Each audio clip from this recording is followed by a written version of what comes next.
What up, everybody? How you been? I know I've missed you. I've missed the conversations. I know it's been way too long, but hey, you're back at the Lucha Lounge. I'm back at the Lucha Lounge. So let's begin. Now, my last video I promised I would talk about tattoos, but I'm not just going to talk about tattoos.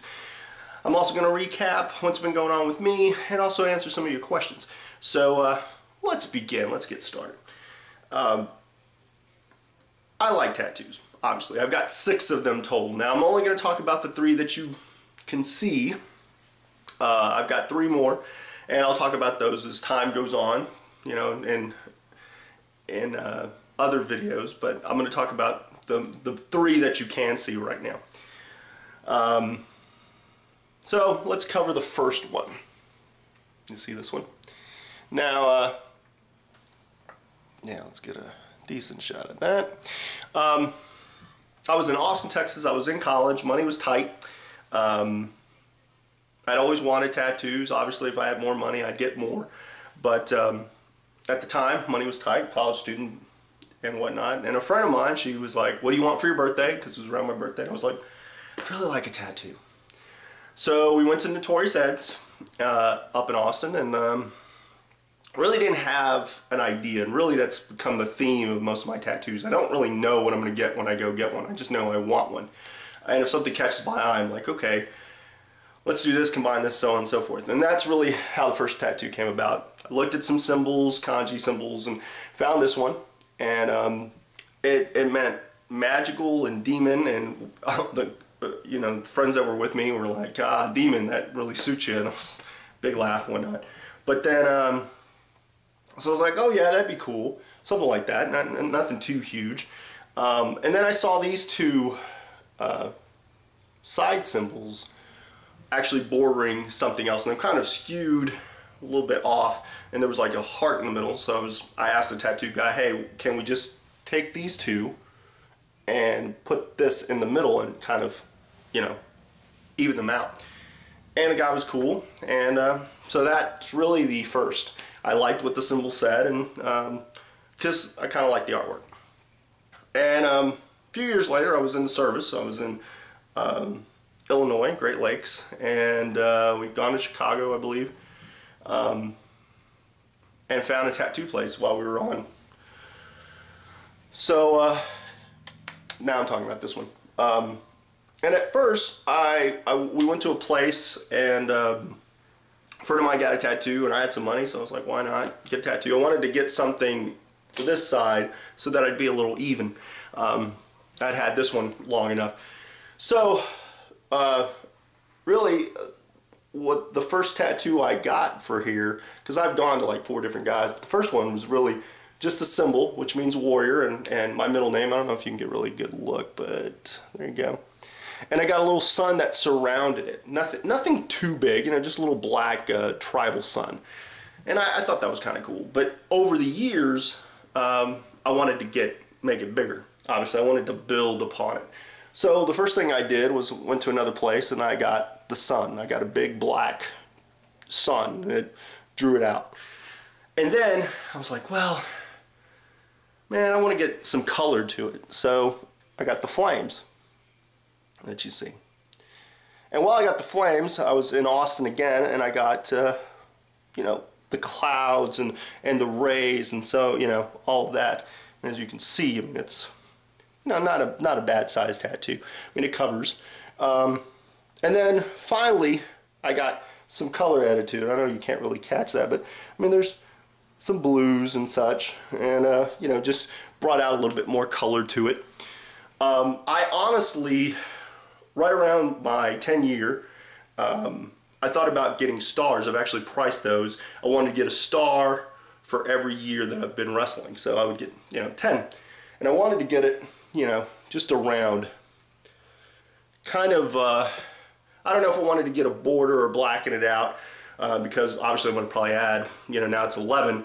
And I've priced it. I might get it here in a bit, probably around my birthday like always. But, you know, 4 different artists have worked on it. I obviously want to get it bigger. I definitely would like it to be, you know, probably the size so that you know, it covers everything. So when I wear like a shirt like this, there's just tattoo that you see. And maybe, you know, rise up a little bit. Who knows? But I definitely want to get the stars. I think the stars probably would be next. And then my final tattoo that I'll talk about is the dragon tattoo. It's a double-headed dragon. I've always wanted a dragon tattoo. Ever since I got my first one, I've always thought, man, you know, I want a dragon tattoo. And I thought, initially, if I hadn't gotten this, I would have gotten maybe a dragon's head or something on here. But again, money being what it is. So I looked and looked. I was in Corpus, and again, it was around my birthday. And my mom actually asked what I wanted for my birthday. And of all the things that I wanted, I was like, I wanted another tattoo. And much to her chagrin, she agreed to it. So we went to this place in Corpus, guy who was actually a wrestling fan. We talked wrestling while he was inking me, you know, putting ink on me. I looked through a variety. I thought of places where I could get one. I really thought an armband would be kind of cool. I thought of a chest tattoo, but I thought, oh, an armband would be pretty cool. So I saw this one here, but it actually was a full body. Like, it kept going. It had a tail and, you know, a couple more paws, so on and so forth, and it would probably have wrapped around my arm. But I was like, well, I don't really want to do that. I want to do something different. So I asked the guy if we could basically take the image, cut it in half, and mirror it on the other side. So I'd basically have a double-headed dragon. So there you go. I really like all my tattoos. I like, you know, there's not a tattoo that I don't like. Obviously, I want to add to this one, you know, make it bigger and more pronounced. But this one, I definitely enjoy. You know, I mean, it's there. And I don't know if I'd really ever add to this side. I think I'd keep this side as it is. I think it kind of works. Everything kind of works together. This one I want to add some. Or my chest I want to add some too. But I'll talk about my chest and my back and my other tattoo another time. So now, my good old buddy Chris from UCW out in Florida, actually, he always sends me a lot of questions. He always sends me stuff. And so I'm always willing to answer them. And they're always topical. They're always, you know, I always want to answer them within a certain time frame because things will change. But so let me get started with those. Should TNA go after Shelton Benjamin and Mickie James? Now, I've heard Shelton Benjamin and Charlie Haas are going to ROH, reforming the world's greatest tag team, and I think that's pretty cool. I've heard that.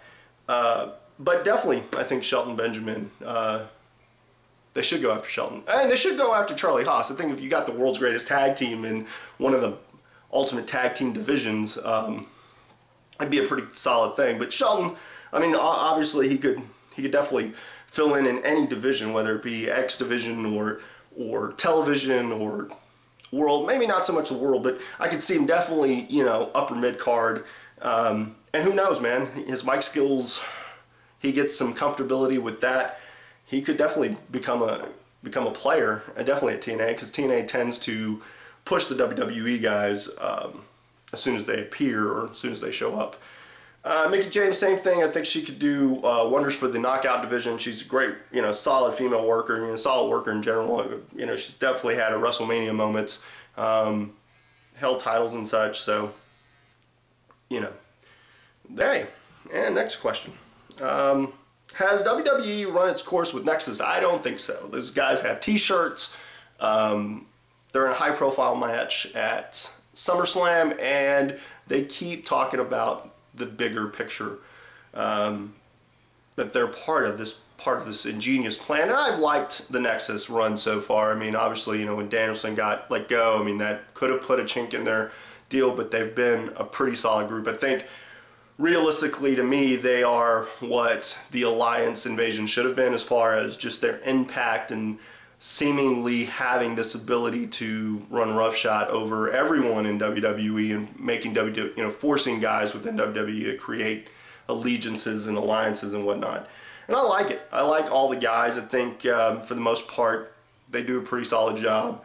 And they're good at getting heat, as well as, you know, fans seem to kind of like them as well. But I don't think they've ran their course. Could Raw have picked a better team to face Nexus at SummerSlam? Now, I know this was sent to me a little while back, and this was before Jericho and Edge parted from Team WWE or Team Cena or the C Nation or whatever.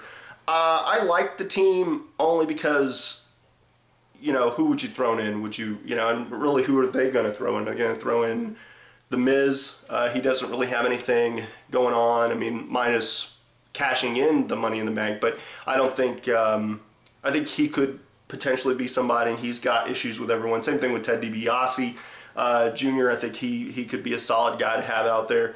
But you know what, Evan Bourne, I didn't mind the team. I thought, you know, especially with throwing in Bret Hart, it was a solid concept. You had Edge and Chris Jericho, and you know, Khali's, he's a sideshow attraction. He's an attraction. Can't really fault them for wanting to do something with him. But no, I don't have really a problem with the team. I mean, obviously, you know, you could have put in Orton, you could have put in Sheamus, you could have brought in Triple H just for this. But you know, I think it was a solid idea as far as the team goes. Who's my choice as winner of NXT Season 2? I don't really have a choice just yet. I like Cabal, but I'm always... They're doing the same thing they did with Danielson as far as, oh, you're a top indie guy, you've wrestled all over the world, you're this, you know, amazing athlete, let's just have you lose. Again, you know, what's best for business and whatnot, but I think, you know, Cabal, his style's solid, he compliments guys well, he's very crisp in the ring. I think his personality's starting to come out a little bit more. He's loosening up, which I think was one of the things they wanted. But again, do I see him winning NXT? I don't know. McGillicuddy, same thing. I think, you know, being a third-generation superstar, he's going to already be in the mix. Does he necessarily need to win it? I don't know. You know, and same thing with Alex Riley, a solid guy and a pretty solid guy on the mic. But again, you know, he's kind of the rookie version of Miz, so I don't know. I think he tries a little too hard. And Percy Watson, I mean, phenomenal charisma, phenomenal mic skill. You know, he's definitely a showman. Again, should he win? For me, those are the four guys that really stand out. Husky's kind of a dark horse. Lucky, I'm not real sure about. I just really don't know who's going to win it. Sorry. I don't really have a choice yet. I like, you know, four of the guys so far. Do I see there being an NXT 3? Just depends. SmackDown's debuting in October. It really depends on the date. I don't know really how much longer they're going to run. I know when they originally started Season 2, they said, oh, over like 14 weeks or something like that. And I tried to do the math and thought, ooh, they could do a Season 3. Maybe a very short Season 3, but I don't know. They may run, I mean, it's August now, so they have 2 months to really, you know, at least to finalize a winner. They could do a Season 3, I think. They could. It'd be interesting to, like, if they did Season 3 and it be not necessarily rookies, but guys who got let go, who are coming back for a second chance or something like that. Guys who were on the roster, and kind of see what they can do, you know, like kind of, you know, the second chance crew or something like that. And then you could probably do a shorter season because people right away could go, no, I don't want to see this guy. Nope, I don't want to see this guy. You know, kind of go from there. Now, Chris said, is it me or has WWE done a better job of having their divas actually wrestling? Well, here's the thing. The divas, you know, I know it's like Malenko and Finlay who really kind of oversee their matches and help train them and probably, you know, help put their matches together. And a lot of these girls are coming in and they're not, you know, they're learning on the job pretty much. They're green. So, I mean, there's going to be some growing pains, but I think, you know, they're coming into their own, a lot of them. And I like their matches. I mean, their matches are always well put together. I mean, Eve Torres is solid and Alicia Fox, not bad. I mean, you got Gail Kim, Jillian's a good hand. You know, Maurice, you know, very pretty. I mean, now she's kind of more of a valet. I mean, then you've got Late Cool Michelle and Layla, who are pretty solid. I've been impressed with both of them, especially Layla as of late. But I like the Late Cool gimmick. But as far as wrestling goes, I mean, I think, you know, it's they're becoming more seasoned and their matches are getting better. They're getting a little more time, so on and so forth. So, yeah, I like it. What's my take on TNA One Last Stand or Hardcore Justice? I have yet to watch this week's Impact, but I did watch last week's, and I actually did not fast forward. I did not fast forward SmackDown either, so it's not like it's indicative of one show. But I liked the opening promo. I like what they're talking about. It's nostalgia. Again, once you see these guys in action, and if they've let themselves go or anything like that, then who's to say? But right now, I mean, I think everyone's caught up in the nostalgia idea that ECW is going to get this platform where there's no politics, quote unquote. Well, hey, we all know better that there are politics. And if Dreamer's given the opportunity to really kind of put this show together, he can bring in guys that, I mean, you won't have Joey Styles. Who knows if you could get Heyman? If you could get Heyman, that would be pretty solid. If you could get, I think the rumor is Jerry Lynn and RVD at the pay-per-view. I mean, again, you need time to build. It's coming out, this Sunday? And, I mean, I haven't seen Thursday, so who knows who else is going to come aboard. But if they actually do it in the truest fashion of what an ECW pay-per-view was, with the overbooking at the beginning where, everybody kind of was making claim to what they wanted to do, and they really let them go out there and wrestle their style that they did at ECW, it could be a good one-shot pay-per-view. Will people buy it? I don't know. I'm kind of weighing,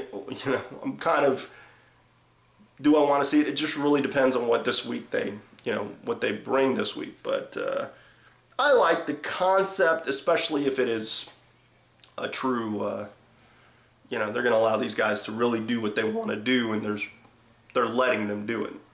And again, it gives your main roster a break. Hopefully they'll throw in some of the TNA guys, because like Dreamer said, ECW was a place where young guys, unknowns, could make their name. Well, who better, if they allow some of these TNA guys to actually do something on the show, that'd be pretty solid. I've liked it, but mainly for nostalgia reasons. So, with Desmond Wolfe in the TNA doghouse, should ROH look at bringing him and Bryan Danielson back into the fold? Well, if you could secure the two guys, sure. But as great as ROH is, and as much as the fans like it, Danielson was on the biggest stage, in essence, at WWE. And who's to say that he doesn't come back? Come September, October, something like that. Who knows? Who's to say he doesn't come back? Who's to say he doesn't? And as much as you might complain about Desmond Wolfe's lack of push or being in the doghouse, and again, that's all, unless you're actually in the locker room, and I mean, maybe he has rubbed certain guys the wrong way. Who knows? But I think he's still better suited to be at TNA because he's been there. Now again, if you could do indie shows and go to ROH or go to these other indie shows, that'd be one thing. I think ROH, it'd be great, but again, does their budget allow for these guys to come back? And then once they come back, what do you do? I mean, you've got stuff going on in ROH. I mean, what do you do? And finally, final question, how viable do I see Consequences or Austin Creed being on WWE developmental roster?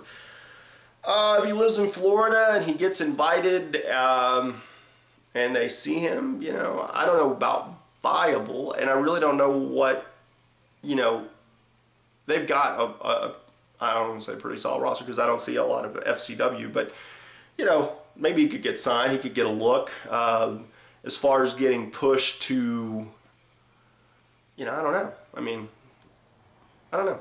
I think there are plenty of other guys on the Indies or on TNA that could make developmental or actually make TV. So, sorry for the vague answers, but there you go.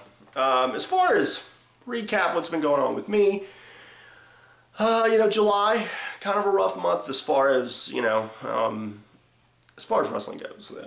Lost the XWO title to Slim Sexy. Congrats, Slim. We did a kind of a Falls Count Anywhere, Anything Goes match. And then representatives from ACW came in and caused a ruckus, and in the midst of it, I mean, in the midst of the confusion, I basically went to super kick. I went for a chair. I went to swing it at Slim. He ducked, booted me, grabbed the chair. I super kicked him, thought, oh, got him. Super kicked him with the chair. I mean, sexy kick. I was like, it's over. And then out of, you know, I had the chair, and he basically crumbled me. And the guy's about 400 plus. I, you know, was knocked kind of loopy for a second. Chair got me pretty good, and he retained. I'm not sure what the future of XWO is as far as when they're going to do another show at in Huntsville. I know they're doing Walnut Springs. I know it's a benefit show, and I know it's a benefit of likely cause, but I'm not sure my schedule is going to allow me to make it for that show. But I would like my rematch at some point, definitely. And you know, and Slim's solid, so I definitely would like to get in the ring with him again.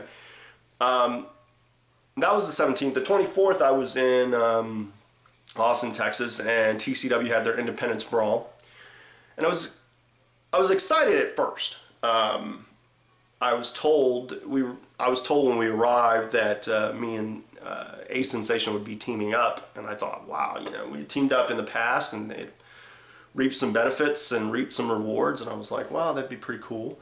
But we were in a gauntlet tag match, and we weren't on the winning end. But, you know, I could see us tagging again at some point.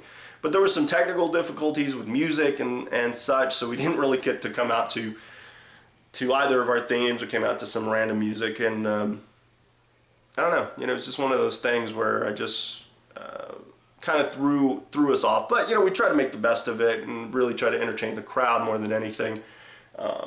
I think that we did. I think at the end of the night they liked what they saw as far as we were concerned. But who knows? I know TCW's talking about securing some television, or has secured some television, and they're talking about bringing some of us in. But again, once I get a phone call. And then the 31st, I actually went to Doomsday Wrestling. I always get a kick out of watching those guys, and I always will give them shout outs because I really enjoy the shows more than anything. I'm entertained. Regardless of what people say about the shows, I'm genuinely entertained by them. So yeah. Also, and this will tie into my next video, I started working out. I'm now doing the P90X workout. I'm on week 5. I'm on phase 2. Close to my 30 days of being on it. I think my 30 days are Sunday, so I'm going to take my 30-day pictures. And my next video actually will cover what brought me to do P90X, and just some of my insight on that and what I feel about that. And then, you know, if there are any questions to answer, I'm going to answer them. But, you know, it's good to be back. You know, feel free to visit often. Feel free to comment. Feel free to give me some feedback, what you'd like to see, what you'd like me to talk about. I'm definitely down. And we'll kind of go from there. So, hope all is well with you guys. I hope you enjoy your weekend. I hope you enjoy Impact, SmackDown, whatever wrestling you watch. If you do watch Hardcore Justice, let me know what you thought of it in case I don't get to see it. That's about it for now. So, hope all is well with you, like I said, and like I always like to end this. I just want you guys to stay cool, stay sexy, stay classy. But wait a minute. You know, the Lucha Lounge, you're definitely all of those. So, later.